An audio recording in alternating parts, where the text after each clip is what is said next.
What's going on, everyone? I figured it was time to finally make a relatively in-depth video about my 91 Ford Mustang LX 5.0 Fox body. I've had this car for well over a year now. It's traveled across the country, and a lot of time, effort, money, and honestly mental breakdowns have been put into it. But I realized I really haven't put out any videos or information on it, despite how much attention I've given this car since I got it, and the fact that it's currently for sale. I also figured this video could serve as a decent early addition and filler video to a new YouTube channel about motorsports, 4x4ing, car building, and everything else involved that my buddy Ethan and I have created called Rod Knock. So be on the lookout for future videos. So now we're going to go ahead and dive in, talk about everything I can think of regarding the Fox body, go through the fresh engine rebuild, the pros and cons, and finally why I've decided to sell the car. So here we go. All right, so some quick background on the car. I bought it in, I think, January or February of last year. I was stationed in North Carolina. I was in the Army, and I just wanted something to kind of work on the weekends. I wanted another V8 with stick, preferably a Mustang, so I came across this. And I bought it knowing it was going to need some work. One of the last owners swapped over the fuel injection to a carb setup for some reason. The wiring was really bad, but it was drivable. And I figured it would give me something to do. So I bought it, and 2 days later, a lifter goes out. So I went ahead, did a top end rebuild, and just keep running into problems. So in April, got to a point where I was getting out of the Army, coming back to California, and I didn't have the means to ship it at the time. So it stayed at a buddy's house in North Carolina from around April to, I think, August of 2023. And then in August, it was shipped from my buddy's house in North Carolina to another buddy's house in San Antonio. And then in October, I went out and towed the thing back to California up here in the high desert. Got it running. It was running terribly, couldn't figure it out. Kept going back and forth. Finally thought maybe I had an intake leak, so pulled off the intake. And that's when I found out one of the lifters completely collapsed and had squared off, and one of the cam lobes on cylinder number 3 was destroyed. So I was going back and forth. I had the car listed on Facebook and was going to sell it as is, and wasn't getting a whole lot of hits. So decided to rebuild the engine. So just finally got to a point where it's actually drivable. It'll start up, and it's actually running really well. Still definitely needs some work. Definitely a project car. By no means perfect, but pretty clean overall, and a lot of time, a lot of effort, a lot of money has been put into it, mainly the engine, but yeah. So now I guess we'll go ahead and go over everything that's been done. So the car is an original 302 car. This is the original engine, original 5-speed car. We went ahead, pulled out the engine, and actually ended up boring it out to a 306 because there was some scoring on the cylinder walls. It's got a Weiand 8011 intake, Edelbrock 1406 carb with an Edelbrock air filter. It's got an external electronic Holley fuel pump with, I think, a comp auto fuel regulator and some fuel hardware, BBK long tube headers. It's got a CSI electronic water pump, OEM radiator. Need to find the mounts for it because I lost them. It's got, I think that this is an MSD. Now it's a Summit distributor. Unfortunately, the old distributor cap cracked. The old one was blue. And I had an extra red one laying around, but I didn't have the red ignition coil cap, so that's why that's mismatched, but that's all new. It's got an E303 Cam in it, BBK long tubes into an Offroad H-Pipe and Flowmaster Super 40s. The biggest things, and a lot of these are left over from the last owners, is the wiring. It's slightly better than it was, but definitely needs to be gone through. Maybe get a Ron Francis kit or something, because the wiring is a big deal.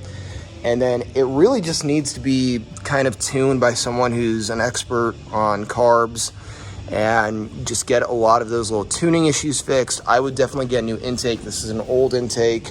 I would prefer an Edelbrock intake. Honestly, I would prefer to swap it back over to EFI, but that's how it sits at the moment. So engine is completely rebuilt. It has maybe 100 miles on it as of June 7th. It sounds good. It runs good. The first thing I would fix really is this bracket for the alternator and the power steering pump. It cracked, if you can see it. So there is some play in the bracket when it's under load. And honestly, the idler pulley is tweaked, so the belt squeaks, and it just needs to be replaced. That, and then this makeshift throttle bracket that works, but definitely should be replaced. But yeah, that's kind of where it's at right now. Has a brand new clutch and flywheel, pressure plate, all of that. Transmission was gone through by a buddy's shop.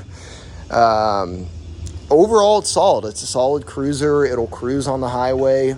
It sounds good. It gets a lot of looks. So now we will go through the interior and cosmetics on the exterior as well. So interior wise, it's not terrible. I've seen worse. I've definitely seen better. But all stock minus the radio delete. This is the switch panel for your water pump, your fan, your fuel pump, and main power for the car. Obviously no radio. It does have an AC delete, and the heater doesn't work. I don't know, man. But overall, seats are in good condition. Could definitely use a steam cleaning, which I'd like to do before the car is sold. Some of the minor interior trim pieces need to be buckled in. Driver's seat does have some wear on the bolstering. Rear seats are actually in really, really good condition. Headliner needs to be replaced, but it's not sagging so low to where you can see it while you're driving. Sitting inside, stock steering wheel, no cracks or bad fading or anything on the dash, which is pretty rare. So overall, interior is in good condition. Carpet, I mean, it's got some stains that can probably be pulled out by a steam cleaner. But that's the interior. Got the trunk, again, needs to be detailed. And then the actual piece that, there's no spare, so the piece that sits over it is sunk in, so that needs to be replaced. Now, cosmetically speaking, honestly, not terrible. For a 33-year-old Mustang that was on the East Coast, there's no cancerous rust.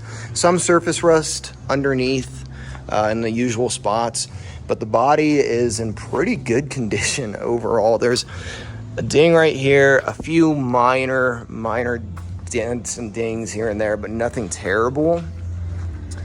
I think that the worst on the body would probably be the front bumper, and then some of this just needs to be reset. But the paint's in pretty good condition. This is just with some cheap wax and rubbing compound from AutoZone. So if the car was actually given a real paint correction and detailing, it would look, I mean, I wouldn't say brand new, but it would look really, really good. The last owner went ahead and put on weld drag lights. They are 4 lugs. So, I mean, if I were keeping the car, I'd swap them over and put some 5-lug Cobra wheels from a 93. But, you know, they're not bad wheels. Tires have a lot of life in them. The front ones do have very slow leaks. I'm talking after about a month or 2 of sitting, they'll start to go down. But tires have a lot of life.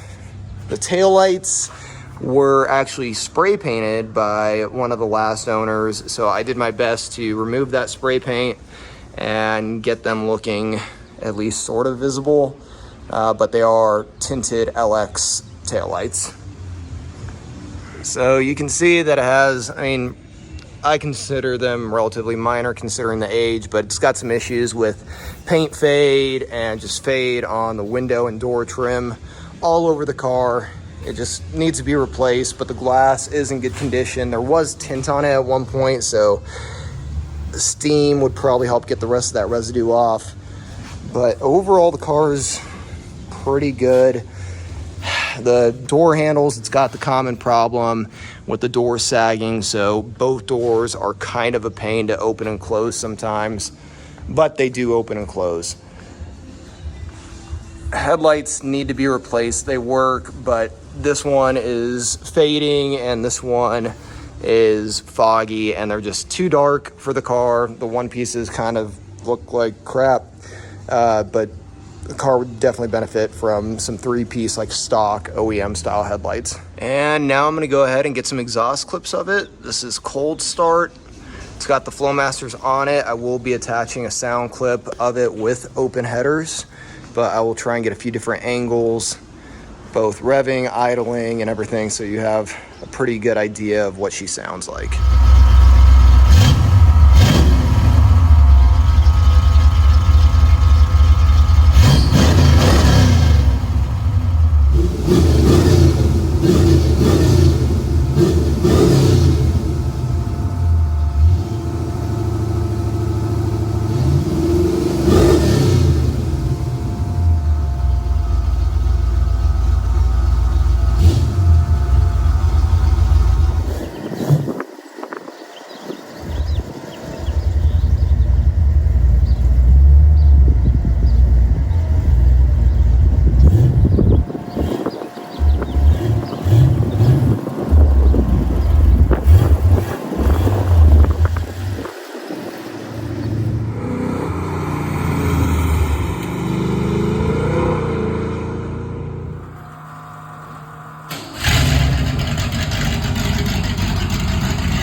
I should have pointed out that the first noise you heard in the first exhaust clip video is the Holley fuel pump. It's really loud.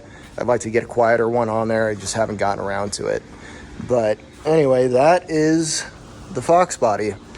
Love this car. I've always wanted one. I really don't want to get rid of it, but we just have too many projects going on. We're trying to buy a house right now, and this is just the car that I don't need, but I want. So that's why it's for sale. It's really clean. It's 33 years old. I mean, at this point, it is considered a classic Mustang. Finding them in decent condition that haven't been totally screwed with or been in accidents or have a bunch of rust is getting pretty hard, especially an original 302 and 5-speed car. But this is it. So it will be posted on Facebook Marketplace and Craigslist. But that's the Fox body.